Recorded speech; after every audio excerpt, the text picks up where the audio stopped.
These are some of the best Hall of Fame players who announced NFL games in the 1970s. Player game highlight footage is presented along with outstanding game announcing clips. By the time Fran Tarkenton retired after the 1978 season, he held all of the most meaningful passing records. He started color commentary for ABC's Monday Night Football in 1979. Sonny Jurgensen retired after the 1974 season with the third most passing touchdowns and fourth most passing yards, then joined CBS in 1975. Len Dawson was a three-time AFL championship quarterback and a one-time Super Bowl champion and Super Bowl MVP. After his retirement following the 1975 season, he was the third highest rating passer of all time and joined NBC in 1976. Fran Tarkenton made his mark with the Minnesota Vikings, although he did play 5 seasons with the New York Giants. His nicknames were Fran the Man and the Scrambler.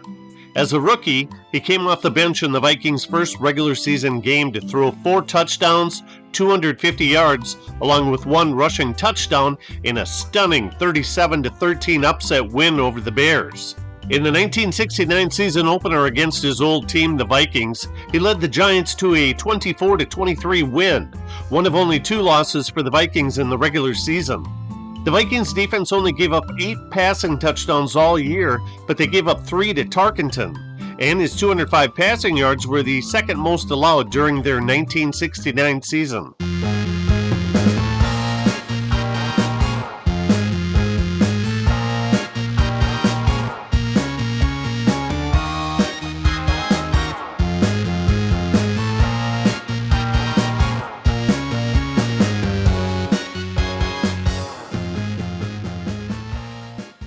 In 1972, Tarkenton was traded back to the Vikings, and everybody in Minnesota was stomping their feet and shouting approval from the top of their lungs.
Frank, as you look at Steve Bartkowski's statistics, William Andrews started the season off with 2 100-yard games. Has not run as well the last 4 or 5 weeks as Atlanta's lost 5 out of 6.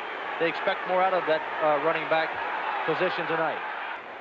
One thing to look for here, Frank, Atlanta will throw to their backs a lot. Seattle does not defend the pass to the backs very well. The linebackers weak pass coverage-wise. Interesting thing, Howard and Frank, Atlanta has played 3 running backs so far tonight. Kane, Mayberry, and Andrews. All of those fellows are rookies, but they all 3 can play well. Bartkowski again to the air. Fires. Complete. Out for Jenkins. Close to a first down. Jenkins now with his having caught successfully at least 1 pass in 50 consecutive games. He's not all that big, 5'10", 175-pounder, and he gets the first down for Atlanta. Atlanta moving the football. Frank, Alfred Jenkins listed at 175, but yesterday he weighed after practice 151 and a half. He may be the smallest man in football. Quick count on 2nd down and 8. The ball carrier is Kane. Kane finds an opening. Kane into the end zone. A flag is down. A flag is down at the 10-yard line, and Len Kane, a 6'1", 205-pound rookie out of USC, really turned it on, broke tackles, but again, a flag is down at the 10. I think the call was against the defense, but that remains to be seen. That's one way to get the offense going. I think it was a face mask. This guy, Len Kane, came on last week against San Francisco in that defeat. He caught the ball well. He ran the ball well. They think he's a good football player. In Southern California, he was a blocker for Charles White. But he can also run, as we just saw. Largent, McCullum, the wide receivers. Brian Peach, the tight end, 88, back in the lineup. Dorn, play action. Once Largent, incomplete. Covered nippily there by Roland Lawrence, the little cornerback on the left side at 5'10". Fourth down, and out will come the punting unit. And Frank, that time he got pressure. This Atlanta team, as you said, Howard, has not been aggressive. They had kind of a training camp type workouts this week, full scrimmages. They're really hopped up for this game. They want to get back to their grits, blitz, and their aggressive style play, and that is their style. And they haven't been playing their style this year. So far in the first series, looks like they're back to it. I'll tell you, Howard, if I were Steve Bartkowski right now, I've got a hot running back in Len Kane. I would feed him that football. He's pepped up, and he's running hard, and the line's blocking for him. Dave Brown, defensively for Seattle, was there, but this little man is hard to get a handle on. This is not bad coverage by Dave Brown here. He's a former Pittsburgh player. Nice pace. Look at the pace that Jenkins uses here. But Brown is with him. It took a great throw by Bartkowski. They feel that that's the side they want to go to. They think Brown is more vulnerable than the other side, Cornell Webster. We'll look for that as the night progresses, as we look at Alfred Jenkins. You know, Howard, it's a rather simple game. If you can control the line of scrimmage, you can win. Atlanta went back to basics, which means getting off the ball, trying to control the line of scrimmage on offense and do the same on defense. And they're controlling the line of scrimmage on offense tonight as we look at the officials' call. Bartkowski changing up. He's got Mitchell. Jim Mitchell, it's just his fourth reception of the year. Short of the first down, gets back to the original line of scrimmage and a couple, so it'll be second down and 9. Frank, as we look at the graphic here, 3 receptions in 8 games for Jim Mitchell. This has been a premier tight end. That time they didn't have any respect for Mitchell. They doubled both outside receivers as we look at Jim there. They left Jim Mitchell all alone on a linebacker, and that is a mismatch. Have his skills diminished as a receiver? Has he slowed up? He tells me he hasn't. He said he used to run a 4.5. He might run a 4.6 now. I don't know if he's that fast, but he's still a good receiver. Second down, we'll call it 8. Bartkowski. Kane. No screen man in front of it, but he gets yardage on his own. Good run and a good tackle by Sammy Green, and Kane has an Atlanta first down. I love that play, Fran. You get a runner like Kane, Andrews, any good runner, and we're going to look at it again. And you'll watch the linebackers blitz. The free safety, Autry Beeman, will have to come up and cover Len Kane. He's got to come from 10 yards down the field. You'll see he's got plenty of running room. There's Beeman coming to your picture, 27. He slips him and gets 10 yards. In 1980 and 1981, Fran Tarkenton also co-hosted ABC's variety show, That's Incredible. I think that he was a terrific NFL color commentator. Len Dawson was another former quarterback who excelled in the announcing booth. He was the 1957 first-round draft choice of the Pittsburgh Steelers out of Purdue University. He played sparingly for the woeful Steelers, but eventually found huge professional football success. Most fans remember him for his Super Bowl IV MVP performance, but far fewer recall his 1962 AFL championship with the Dallas Texans. His 1966 Chiefs team also won the AFL championship.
Dawson had a fluid vocal delivery that was spoken with authority, so viewers were more likely to buy into what he was saying.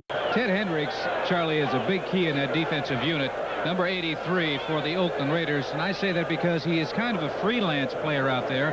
They turn him loose, and he can blitz at any time from any spot on either side of that defensive line that he wants to. And what he wants to do is isolate himself on a back, because they feel that if a back has to block Ted Hendricks all afternoon, it's going to be a tough job. Morton, the last two ball games against Baltimore and San Diego, completing 80% of his passes. Yes, and he threw 4 touchdown passes in each of those ball games. So he's hot. He really believes now, and he has a lot of confidence in this young receiver, Steve Watson, number 81. And the last quarterback to throw 4 touchdowns in back-to-back games, my broadcasting partner, Len Dawson, in 1964. The Denver Broncos taking the opening kickoff, but they have possession of the ball 6 minutes and 13 seconds, Len. Yeah, and they're doing what they want to do is establish a running game. That's fairly evident. They came in with 2 tight ends.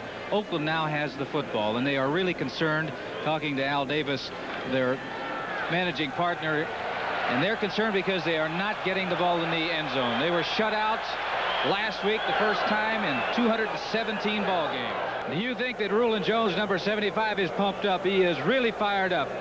Plunkett going back. There is a stunt, and here comes Jones straight up the middle. His man did not handle him, and he gets to the quarterback. That was a screen pass up the middle, executed very, very well by the offensive line. You can see they're letting them come in.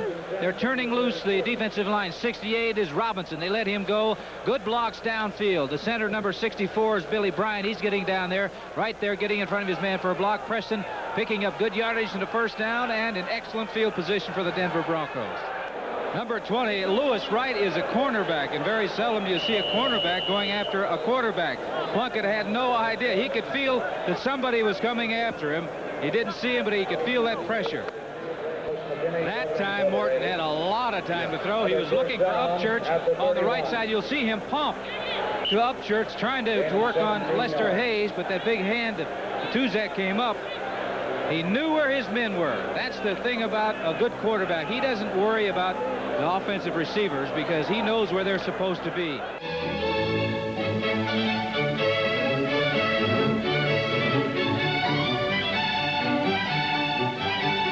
Follow the bouncing ball next Sunday on NBC Sports.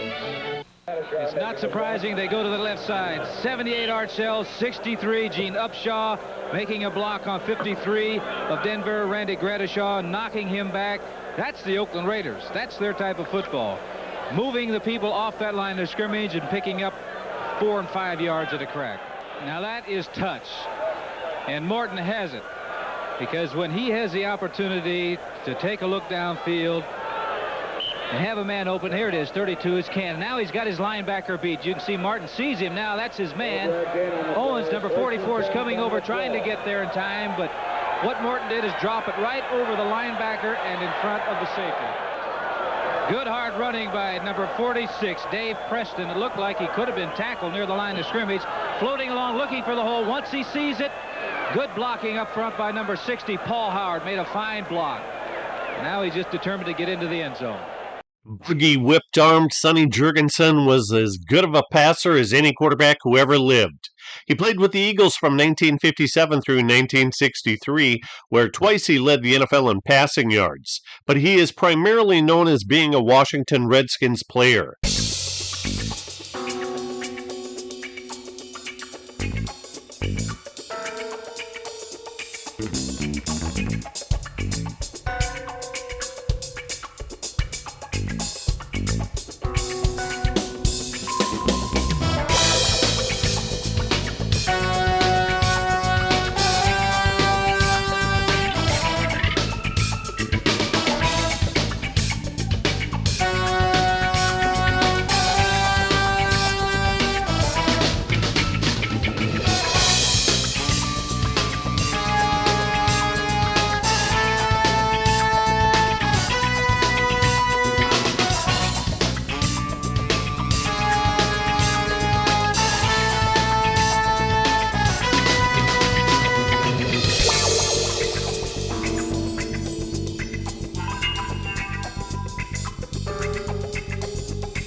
He had a gut, and he liked his Schlitz beer.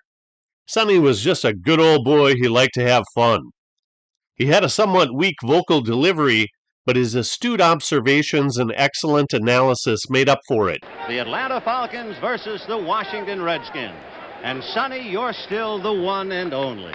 I got out here at 7 o'clock this morning to put that thing up. I hope nobody takes it down. Well, hi, everybody. I'm Vin Scully, and with me, the legend of his time, the one and only, the unflappable Christian Adolph, better known to the world as Sonny Jurgensen.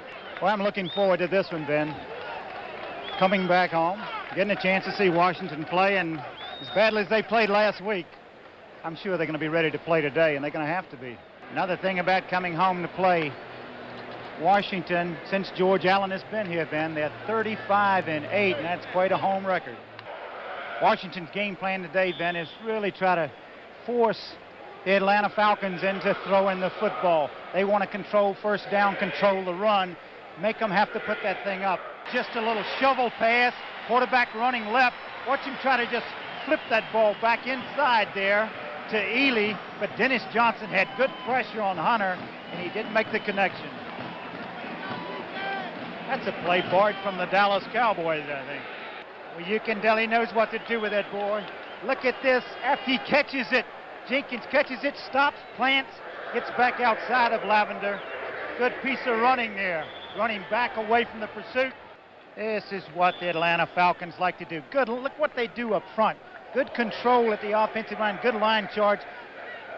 Bryant comes off his man a little bit. That doesn't allow the play to break a little farther, but pretty good offensive surge here by that young offensive line of the Falcons.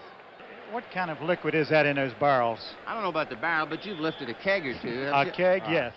Mark Murphy goes back to help out Brown. James kicks it over Murphy's head. Eddie takes it on the run to the 45. Tripped and down he goes at the 40-yard line. 1st and 10, Washington on the Atlanta 40.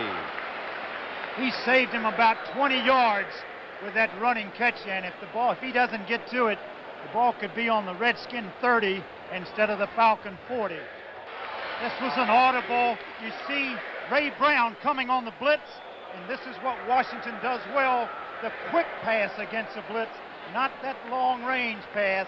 They get the ball to their receivers. That defeats the blitz. What is he doing? He was under pressure. He rolls out, so unlike Billy. Look at him. He's been watching Fran Tarkenton play. He's going to come back and be a scrambler. Runs out. He has time and makes a throw here, but just a little strong. You see Grant in the back of the end zone. He's a little mad with himself.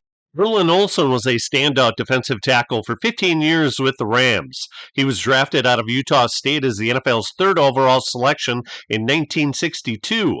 While he never played for a professional championship team, he left a permanent impression upon the game by being a member of the Rams' fearsome foursome defensive line.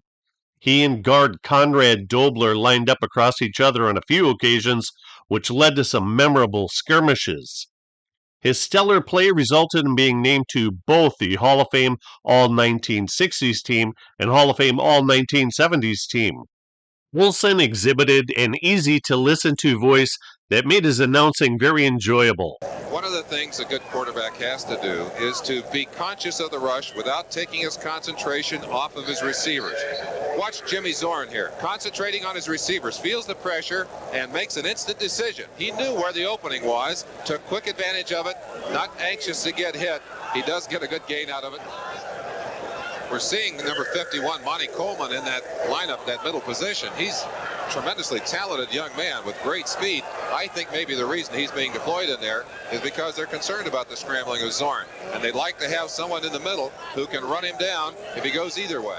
Efren Herrera is in. And if he does try this field goal, it'll be a 58-yard attempt out of Zorn's hold. Punt. No, he's going to punt, which he does often.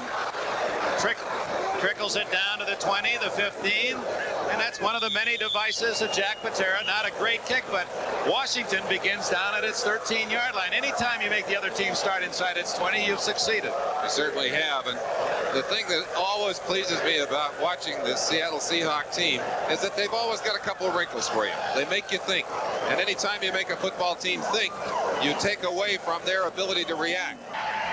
Washington Redskins, 8 interceptions already on the year. Sam McCullum, number 84, the target, but the ball bounced away right there. 24 was right there to pick it up. Parrish down the sideline, almost gets it inside of the 20. Well, they say you win or lose the game on the line of scrimmage. Who controls the line of scrimmage? Who controls the Jeff? 70's Jeff Seavey right there. He's doing a dancing number right there with Perry Brooks. Oh my, what they won't allow now in the NFL. You'd go crazy. Oh, I think I'd be in a fight every week, Dick. Maybe it's good that I'm up here and not down there. Early in the second quarter, Dick Enberg, Merlin Olsen at RFK Stadium in Washington. No score. Larkin in motion from the 38. Zorn, the screen to Jodak. Breaks out of one tackle and then is tripped up at the 40-yard line as Lamar Parrish made the hit for the Redskins. 7-time Pro Bowler Parrish. Alert defensive play, Dick, by 65 Dave Butts. Very often you can tell how alert your defensive linemen are by the number of screen plays they get into. On that particular play, a double screen. Had Butts not been out there, that might have been a big gainer. Obviously a play they had designed for Coy Bacon. Bacon is an aggressive pass rusher, and very often his first thought and only thought, get up the field. Watch him here. Bullard doesn't even have to block him. Zorn just took a step back and quickly up inside. Watch it here. The hole opens for itself right there. Nobody even had to block on that play.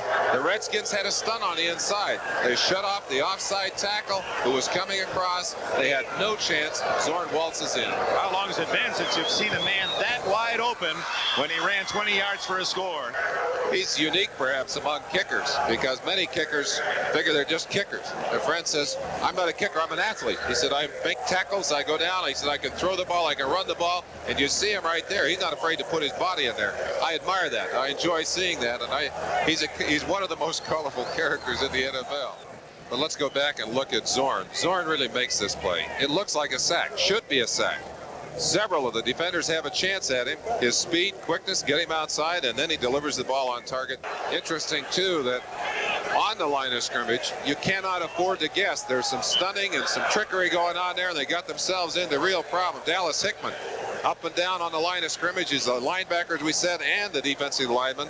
But by trying to play some tricks on the Seahawks, they got themselves out of position.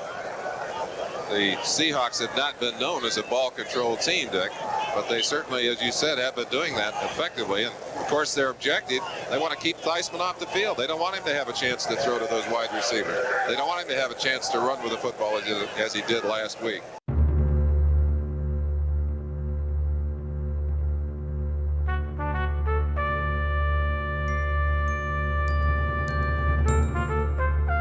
If you think these guys are just okay, then wait to watch my follow-up video for the 5 worst, and then you'll understand how terrific these guys really were.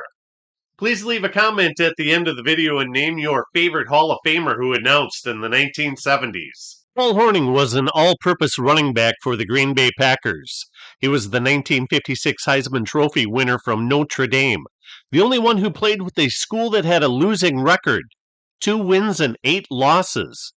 He was drafted with the first overall draft pick in 1957, and by 1961 he was the NFL's most valuable player. The previous season he set the NFL scoring record of 176 points, which stood for 46 years. Put the sod in. Of course, this is the baseball field the Minnesota Twins use, and the field should be very slippery. It rained a lot this week. It's a beautiful day today, but that's the sand that they've used. It's going to be a very slippery turf. All right, let's take a look now at the field as the teams are coming on. 10 minutes, 50 seconds left to play in the first quarter. There is no score. Foreman's in the left set. McClanahan's in the right set. Rashad part of the right, and White's in the slot right. Tarkenton going to White. Sammy White. Touchdown. Oh, what a beautiful move, and what a great pass, Lindsey. Fran Tarkenton had his eye on Sammy White all the way. The Vikings go 77 yards in 9 plays. Look at this pass protection. And watch Fran look over the field. Beautiful pass. And downfield, cutting for the flag, as they call it, a flag pattern, is Sammy White for his second touchdown pass of the year. And Landry slipped as he started to set up, and he is stopped. Back at the 25-yard line. And therein lies the problem. for Greg Landry. Even though he's ranked #1 in the NFL in passing, he's been sacked already 15 times this year. Detroit also led in that dubious department last year. Doug Sutherland got to it. I'm going to say, Lindsey, they've got to have better pass protection, especially when your offense with that double tight end situation has been so successful for Detroit in the first 3 games. As a front 5, dropping back is Tarkenton.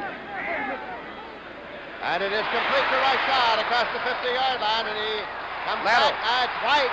White's got the football at the 30, 25, 20. White to the 15, 10, 5, touchdown. Sammy White. Oh, boy. Oh, he improvised that one. That wasn't a planned play, ladies and gentlemen. Sammy White goes in on a lateral from Ahmad Rashad for his second touchdown. Now watch, Lindsey. We got Sammy White lined up in the slot. Tarkenton, who's 5 out of 6, comes back, finds his man open. Now this is Rashad on a turn-in. Now watch the lateral coming up here.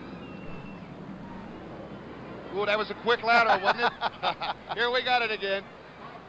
There's Sammy White. He's on the square out. Right here. Take it, pal. I don't want it. I'm going out of bounds. And White goes in. Fred Cox will kick it off now for the Minnesota Vikings. Rick Kane is center deep, flanked by Leonard Thompson and Andy Bolton for the Detroit Lions.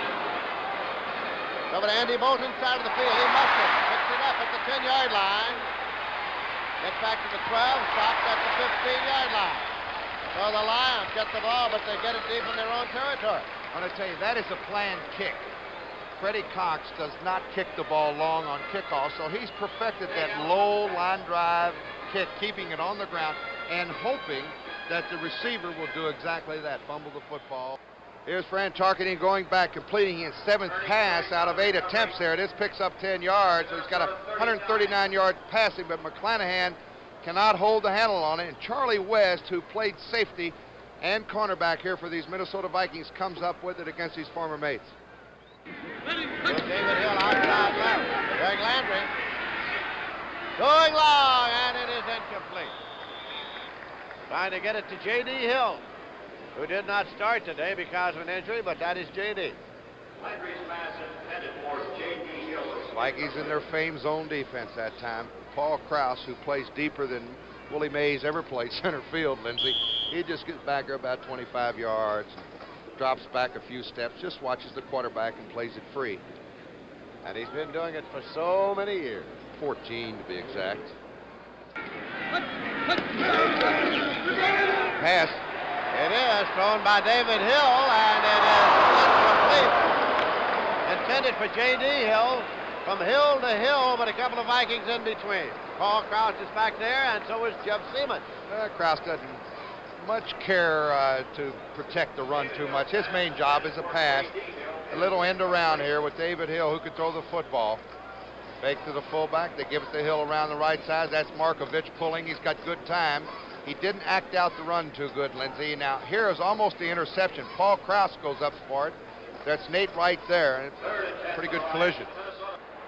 You know, Lindsey, maybe Minnesota's thinking, coming into this ball game, and said, let's just go out and throw the football. Probably looking at the films, they figured they had a better chance throwing the football against that defense. And Tarkenton has done an excellent job of 150 yards here in the first quarter. Detroit, on the other hand, I don't think was expecting this kind of a field. This is a tough field to run on, and that's what they've been relying on with 614 yards rushing coming in. So it's Summers back in punt formation again, and Manfred Moore still is deep. This time they're going to rush 10. Manfred Moore was on the Oakland roster at Super Bowl time last year. Played his college football at the University of Southern California. And this crowd comes alive. The Vikings blocked 16 kicks last year. Here they come. Hits on the 48, and Moore takes it at his 44 and gets to his 46.